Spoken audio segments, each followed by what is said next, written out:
And we are live. Good evening, everybody, or good afternoon, or good morning, depending on where you are in the world.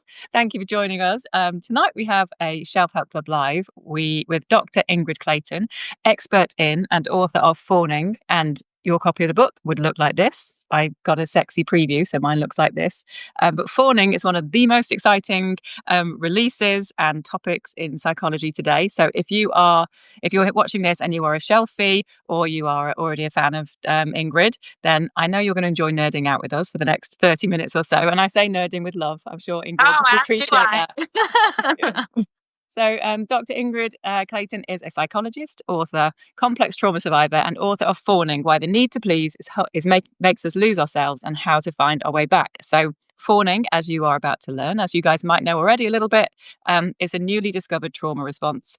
You've heard of fight, flight, or freeze, but fawning as a way to find safety in an unsafe world might be the most common response of all. And I feel like having worked with this community for several years and knowing the kind of people who are part of it, and I include myself in this, the idea of being a people pleaser and the kind of codependency tendencies are definitely prevalent, I would say, in this community. So Ingrid, I think it's going to be really interesting to talk about how those kind of tendencies might show up if you are a fawner. So I'm very pleased to talk to you tonight. Thank you so much and congratulations on the book.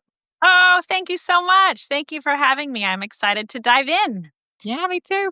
So tonight we're going to be looking at fawning as a coping mechanism, what it is, why we do it, how it shows up in our work and careers. Especially we're going to touch on that because that is our kind of club theme, I suppose, at the moment, and also ways we can begin to manage it.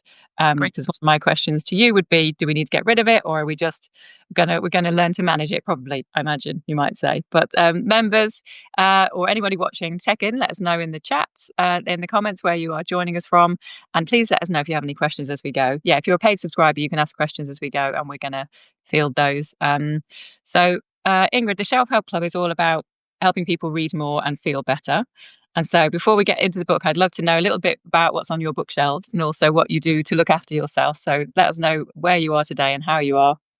I am in Los Angeles, so it's morning still my time. I live here in LA, and what I do to stay grounded, less lately, to be honest, because I'm doing so much around the book release, but movement, walking in particular, just even around my neighborhood and orienting to nature, even in the city. If I can see a tree and name some green, my body just sort of like begins to regulate immediately. So I try to be moving at least a little bit whenever I can. Yeah.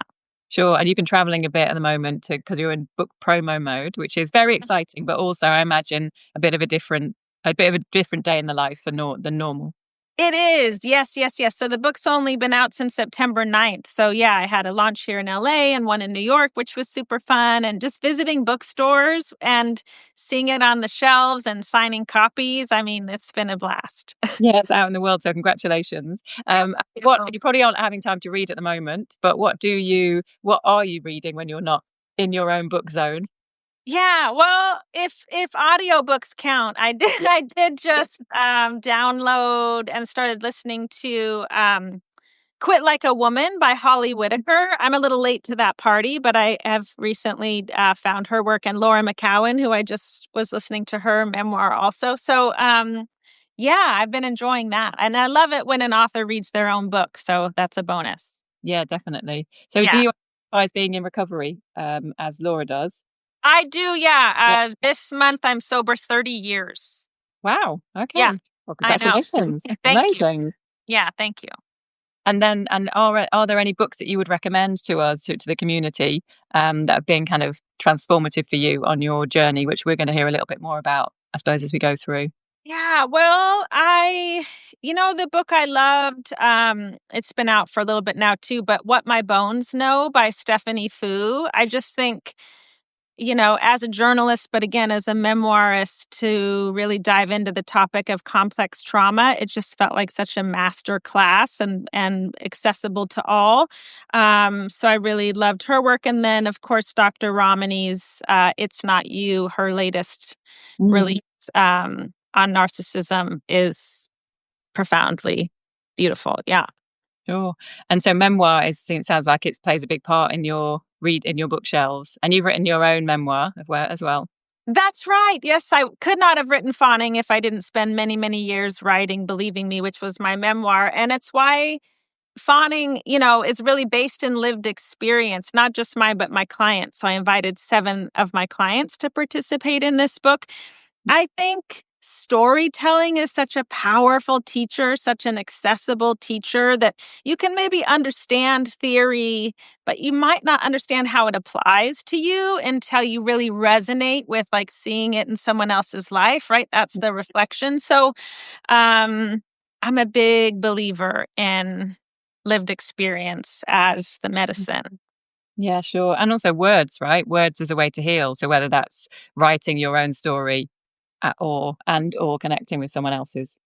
Yes, that's how I mean, writing itself is such a teacher for me. It was like I didn't know what I know about fawning before I sat down to write the book, and I said as much when I was selling it. I was like, here's the bones, right? Here's the structure. I know what I want to cover, but it was in the process of really being embodied and sitting at the computer and being like, what? It's like mining my body's wisdom that wasn't quite conscious yet. And then Mhm. asking my clients even to do the same and sitting with them in that process. It was such a gift, to have the opportunity to do it. Sure. And process is definitely the right word.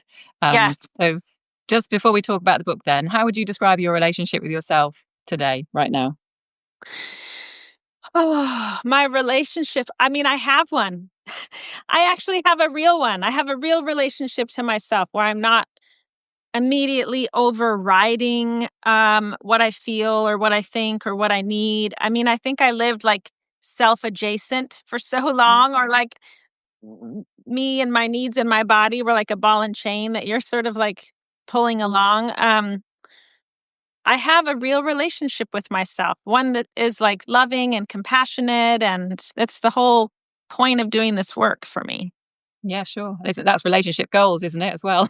I love it, whether it's Yeah, yourself or someone else, like loving that's right. That's and right. Yeah. those ups and downs and kind of going with that, flowing with that. Yes. Yes. Sure. Okay, let's talk about fawning then. For anyone who doesn't know, can you give us a definition if that's helpful, or just let us know what it is? Yeah, so fawning, the fawn response, it was actually coined by Pete Walker maybe 12 years or so ago now. So it's been kind of in the underground a little bit through his work. He's a psychotherapist and trauma survivor himself. But I didn't come to his work until a little bit later. And basically, fawning is a relational trauma response where you appease or caretake in order to lessen the relational threat. So it tends to happen when fight, flight, or freeze are either not available or would make things worse. And I think this is pretty obvious when you think about childhood trauma in particular. So complex trauma is synonymous with childhood trauma, relational trauma, developmental trauma. These are all sort of the same category. And in childhood, fighting back to the big people in your life, it's not an even match. It's probably going to make things worse. Similarly with running, right? The flight response, where you're going to go, probably going to be brought right back to the scene of the crime. And freeze, Mhm. although also a helpful protector, when you're in an ongoing threatening situation where you got to get up and get out of bed every day, right? And go to school or go to work. Fawning kind of helps you navigate these ongoing situations, like I said, to kind of hopefully lessen the harm. But the downside of that, chronically in particular, is that you cannot adhere to your larger values, goals, or needs, right? You can't even be a whole person because my safety as a chronic fawner lies 100% out of my own body. It's like, Yeah. are you okay? Do you give me permission? Are Mhm. you mad? Do you validate me? Right? And so there's, yeah, this thread of self abandonment that tends to be in every single sign or symptom of a chronic fawn response. Sure. I think you give 3 really good examples early on. Giggling at an unwanted suitor. So these are examples of things Ah, that a fawner might do. So someone's kind of trying to chat you up and you absolutely don't want to be chatted up by this person, but yeah, they're bigger than you, so the way to get out of it might be to giggle and smile. yeah. Not standing up for your values at work because it's a Mhm. job that you need because it pays the bills, or just Absolutely. mimicking a parent's behavior. if because you want the relationship to continue, but their behavior maybe isn't, you wouldn't accept it from other people, but it's your parents. So as you said, it's sometimes there's no way there. So I think That's those are right. just three really kind of people can Mhm. relate to those relationship situations. And I was like, I thought I was a freezer because previously, well, when I any conflict or any kind of public speaking or anything where I'm very like nervous or scared, like my brain goes blank. But reading some of your case studies and some of the examples like that, I feel like, oh yeah, I kind of feel very seen in these pages. And is that quite common?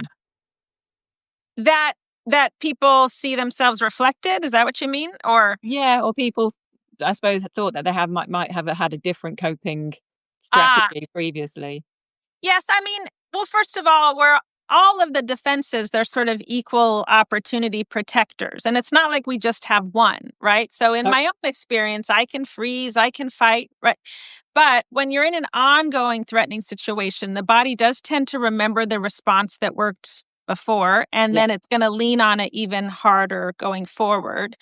But secondly, freeze is also a hybrid response. So freeze has that adrenalized, mobilizing, racing heart rate, flushed face kind of an experience, but it's trapped, right? You can't let it out. It's the deer in headlights presentation. Mhm. And fawning also has that same adrenalized experience. It's what allows us to lean into the relationships to kind of manage the upset or hypervigilantly notice, the moods and um, lean into relationship. But that hypoarousal side of the hybrid response is like dissociation to self. Sure.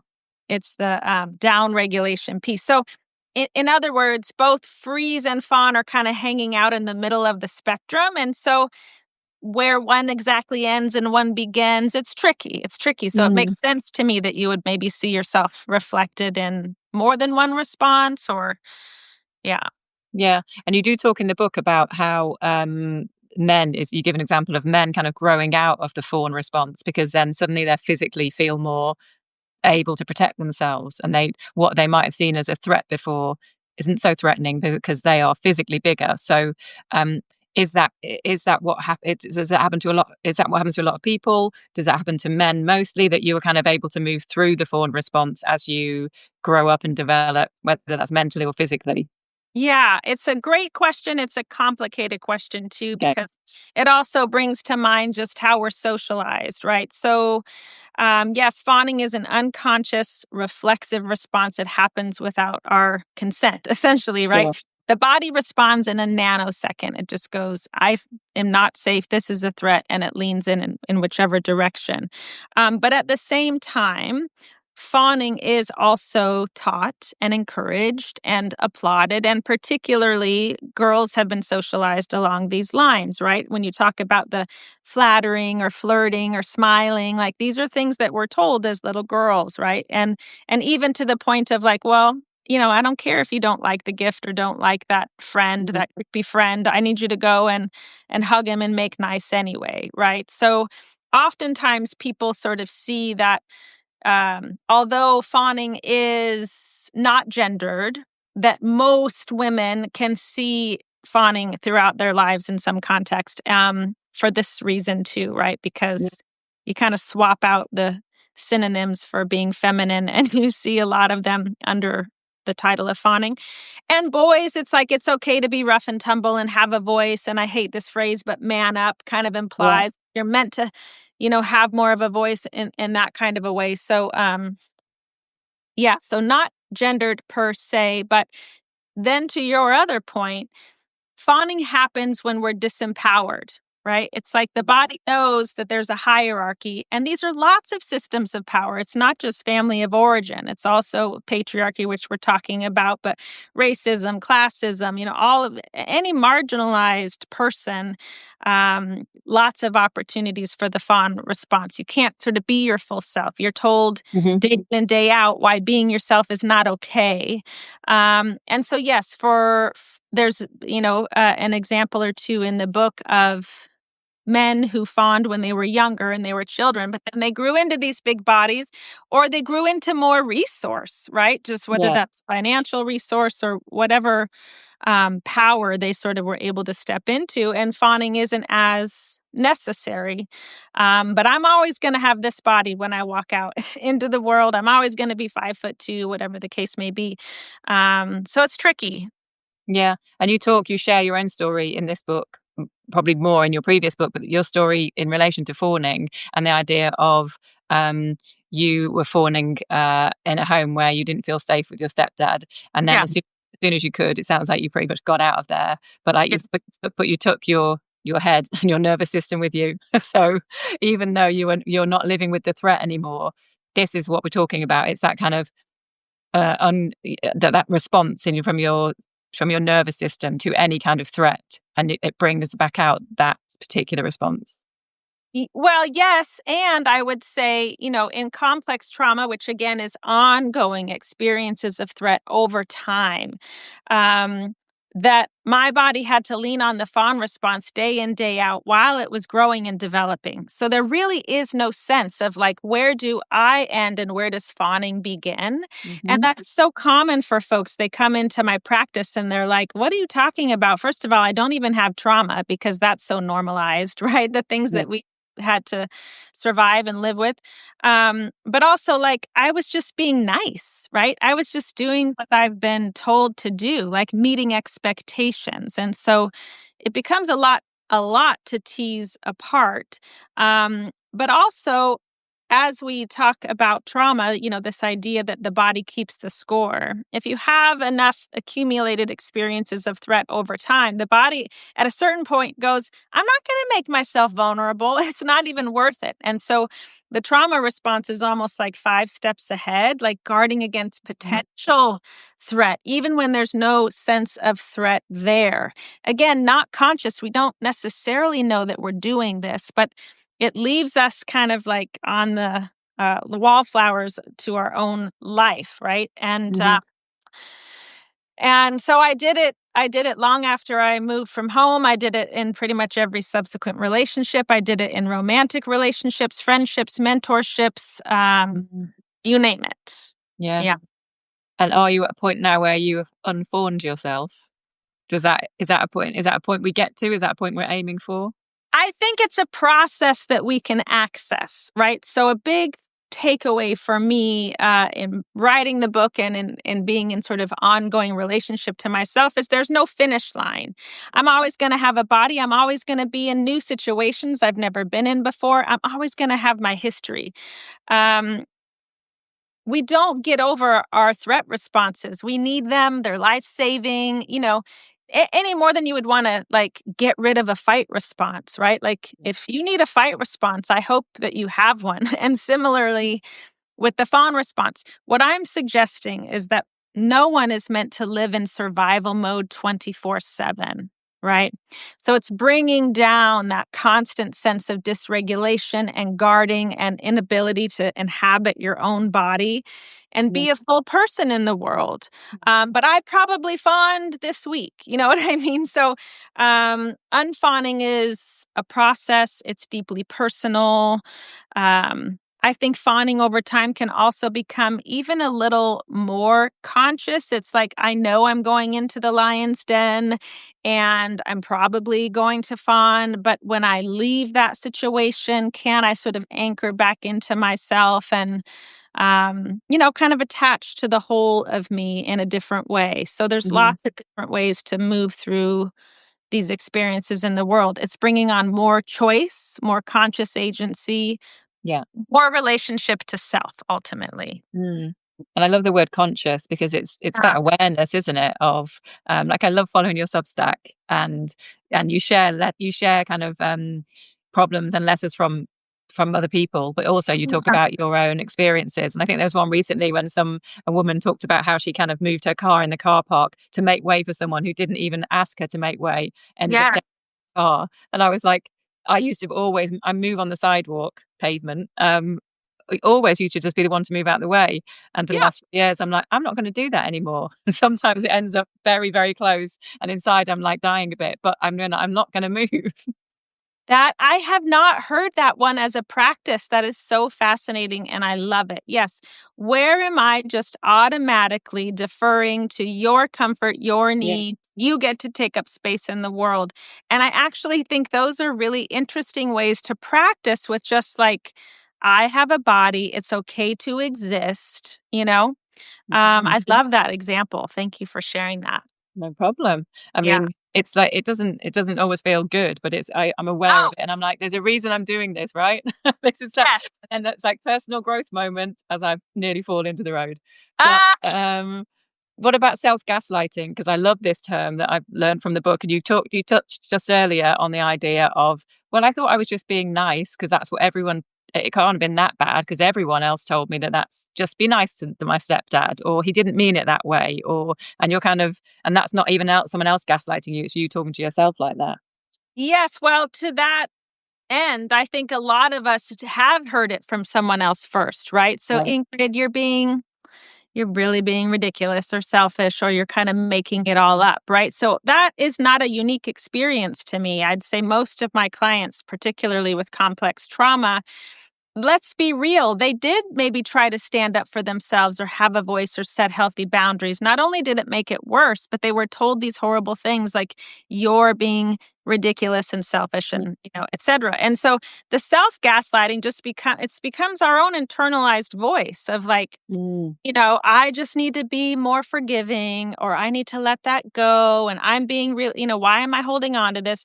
Um and it becomes a real barrier to healing, right? Because if I'm making it all up and I'm being ridiculous, there's no there, right? There's no trauma to heal, but there's also no trauma response that I'm living with. It's just I'm broken. And this is so painful because so many people really believe that, right? They're just like, there's just something wrong with me that I can't let it go. And I go, no, something happened to you that you've never had an opportunity to actually process. It's mm, vastly different. yeah, and so that's like we talk about those kind of voices in our head, and that and the a self compassionate practice is almost the opposite of that. So if you which we did learn a little bit about in the club, and if someone's watching this and is relating really hard to the idea of, well, I'm not kind to myself, I probably am self gaslighting. Have you got any advice for people just in the now, things that they might be able to do, or something they could do? I mean, I think what you're speaking to, even beyond the self gaslighting, is just bringing well, okay, I'm going to step back a moment. So we talked about I don't have a sense of internal safety. My only safety in the world lies outside my own body, how you feel about me, right? So of course if someone's gaslighting me, I go, "Oh, well there must be some truth to that. I must like need to be responsible for that in some way." So part of growing an internal sense of safety of true relationship to self is bringing that chronic external focus back to me with curiosity. So maybe we even just start to wonder, like, where did I originally get that message? Or does every part of me believe that? I get maybe some parts do because they're holding on to it, but does every part of me believe that? Like, where do I notice it in my body? Just reframing it from either true, or like ruminating, perpetuating this idea, arresting that thought process and going, what am I experiencing inside? It's Mhm, powerful. And over time, it's about growing our ability to be more and more present to ourselves over time, mhm. and even tolerating the discomfort that might be there. Yeah, sure. And I think you say in the book, and I've seen you say in your content that Mm. the unfawning is kind of a little bit of it. It's growing up. Actually, it's like becoming, and it's like taking responsibility for your grown self. That is so true. And I say this a lot. I don't know who originally said it. It's not mine. But the idea is that with children in particular, you cannot learn to regulate a feeling that you're not allowed to have, right? This is how we Yeah. grow. This is how we mature. And the same is true for trauma survivors who never had an opportunity. It's like we have this literal arrested development.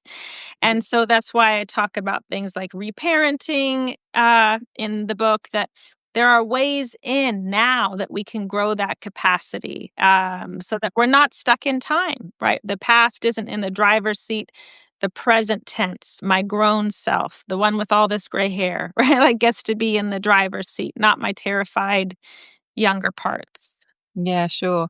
And we've just got 5 minutes left. So if anyone does have any questions, pop them in the chat for me and I'll ask them to Ingrid. But while we're waiting for that, in case anyone does, Yeah. so we've talked a lot about what fawning is, but I'm interested to know what it isn't. Mm. Because in relation to that people pleasing, codependency, my understanding is that the fawning is a response that we have no control over until we become more aware of it. Whereas those people pleasing, codependency, they are behaviors that we are using because of because of that immediate response. Or Yeah. So the way that I see it is, you know, both people pleasing and codependency were our best attempts to name something absolutely real, right? But they did it with this idea that they were conscious and that we could just stop it, right? So from a very cognitive and behavioral lens. The problem with that is I sat on a lot of therapist couches. I did all the retreats. I did the workshops. You know what I mean? And I just that stuff was not available to me. They did not take into account the terror that came up in my body when I tried to do Mhm. these solutions that they were talking about like it was so easy, you know? And if you say something like, well, Toni, why would you care what anybody thinks about you? You're so amazing, right? Of Mm, course, you go, well, why would I care what anybody? I do think I'm amazing. It makes sense, but it's a very cognitive, conscious approach. So it's like you're speaking two different languages. This sure. English language up here, the nervous system speaks a different language, right? So fawning, the roots of fawning are in the nervous system. They're unconscious. So when we've talked about things like, well, people even can say, well, fawning is really just conscious manipulation, or codependency has been talked about like you have an addiction to control or you have a disease. And I go, no, no, no, no. All of these things are just shaming people for what is at heart a deeply genius adaptation to a Yeah. dysfunctional environment, right? Codependency and people pleasing have kind of put the dysfunction in the person as though it literally has no context, whether that's Mhm. physiological or the context of our lives. Um, so fawning to me is the bigger umbrella that holds all of this. And it's the engine or the heartbeat of some of these behaviors that manifest. But those terms, I think, have missed the why. And if you miss the Sure. why, you miss the opportunity to actually heal. Sure. So looking at fawning and looking at if you do that, why you do that. Like you Yeah, said, the roots are in the body. So that's would right. is the solution then it's more body based than brain? Yes, I mean, it's both because psychoeducation does go a long way, right? Even just understanding, like, oh, it makes sense that I would have a fawn response already kind of reduces the shame. But people tend to need some level of like trauma reprocessing or different ways to move through that aren't just about, well, go do this behavioral change. If that worked, we would have all been Yeah. free of it a long time ago. Yeah, Yeah. sure. Yeah, Yeah. sure. And Emma's just asked us a question. Emma's actually studying to be a therapist or a psychologist. I'm not sure she can tell me, but I do know she's studying. She said, why is it not more commonly talked about in the world at the moment, I suppose? Well, I think one of the reasons is that fawning is the trauma response that kind of hides in plain sight, that it has been sort of endorsed and applauded. And it serves a purpose, right? It's like there are a lot of systems that don't want to talk about fawning because fawning is the thing that holds the system up. But I think it also hides because unlike fight, flight, or freeze, which look like obvious sort of, I do not want this thing, fawning has us leaning in to the very source of threat. So it doesn't look like a trauma response in that way, but it's why it's important to name it. That the intention is still to lessen the harm, ideally, even though we're doing it by leaning into the source of it to begin with. Yeah, maybe with a smile on our face. That's right. That's right. Yeah. And are you finding, Ingrid, then, because in your book tour that you've been doing and meeting people, readers, are people very much responding to this concept? I mean, of course, I don't really hear from the ones that aren't resonating, but I'm hearing Yeah. from a lot of people that are, and it's so validating. Someone recently reached out. They're listening to the audiobook and they said they're driving around just yelling in their car, "Thank you! Mm. Thank you!" Right? Like just hearing these things in a different way. It's giving people permission to own their actual experience. And I hope it's deeply validating and certainly lessening the shame that they've been carrying for a long time. So that's the best Sure. part. Yeah. And so would you say that would be the biggest takeaway that you'd love for readers then of the book? Or is there a takeaway that you'd love? I mean, I just love the idea that they make sense. They've always made sense. They're not a broken project to be solved, right? It's like their body did exactly what it was designed to do to keep them safe. And we are available to more resources and information to allow us to be even a little more free. But it's not because they did anything wrong, that's for sure. Yeah. And I think that really comes across in the book. Mhm. It's not, yeah, it's nothing you've done wrong. And That's right. the idea of you can change, this response, you can change how you feel about yourself and how this manifests in your life. That's Uh, right. yeah. Do you know what I realized? We haven't really talked about how it manifests in work, but can I just quickly ask you about that Sure. then? Yeah, if Yeah. you've still got time. Apologies. So if we're talking about career work at the moment, the theme of the club is kind of having more joy at work, or even understanding that that is available to you. So because lots of people are like, I don't think work and fun go together, but Yeah. then those of us on the other side know that it's possible. So how would you see fawning showing up at work? Well, I think like a lot of things in fawning, there's sort of two sides of the coin. And one side is it's not safe to have a voice. It's not safe to be me. Being bigger and having opinions means you're a target. It invites conflict. We're terrified of conflict. So we stay small. And yet we're like, "Ugh, why aren't I getting promoted? Why aren't things moving forward?" Right. But ultimately, it's because getting bigger and being promoted doesn't feel safe. Right. So the fawn response is ultimately about safety. But the other end of that equation, and I have clients in both camps that I talk about in the book, that um, when you have no sense of self and you're constantly seeking external validation, you can do it through things like money and titles. And, so some people are on this hamster wheel, kind of even achieving, hoping that it's going to change their relationship to self. And ultimately, they may find that they got all the goals, but there's no real sort of person there. And at the end of the day, there's no self in the success, in other words. So I think both of those are actually examples of fawning, where you're Yeah. going missing in your own life, you're going missing in your job. And so unfawning, is about, again, turning inward, growing this relationship to self, and when it's safe and when we can, bringing more of ourselves in. And I've seen it, because so much of our life is in career. I Mm. mean, I can say it for myself that being my whole self, a whole person, even on social media, not just as Dr. Ingrid Clayton, the therapist, but as, Ingrid, the former singer songwriter, and the one who likes to laugh and is a trauma survivor. Like, to have all of those parts of me in one place felt terrifying. I was like, I'm going to tank my career, right? Whatever credentials I have, it's going to be gone. Mm. But I needed to be all of me more than I needed to be a clinical psychologist at the end of the day. And I'm so glad I took that risk, that it's actually done the opposite of tanking my career. It ultimately brought me to the opportunity to write, yet another book that I'm so excited about. That it's just one example, but I have countless in my practice where doing this work, it changes your relationship to you. It changes your relationship to others. It changes your relationship to work. Yeah. And Yeah. using you as an example of stepping into your whole self, and it means that you're able to connect with different people and share this message. I was just thinking about the makeup tutorial you did for Instagram. I've seen it on Instagram, and Yes. it's like it's so funny and silly and brilliant though, because you get across the point. I'm going to share Yeah. it. I'll share it for guys in Oh, the good, good, good. but it's brilliant. And like again, like if you were going to be, I need to be this kind of certain, have a mask on as a therapist, I need to be sensible and serious and full of credentials, then you would have missed an opportunity.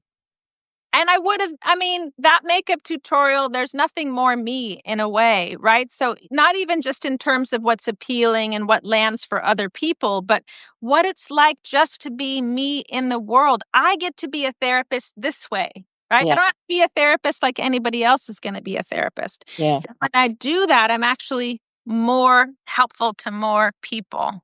Yeah, 100%, 100%. Emma says, intrigued. So anyone who doesn't know what we're talking about will now go and Google it. But I'm Oh, glad good, I good. wanted to see it.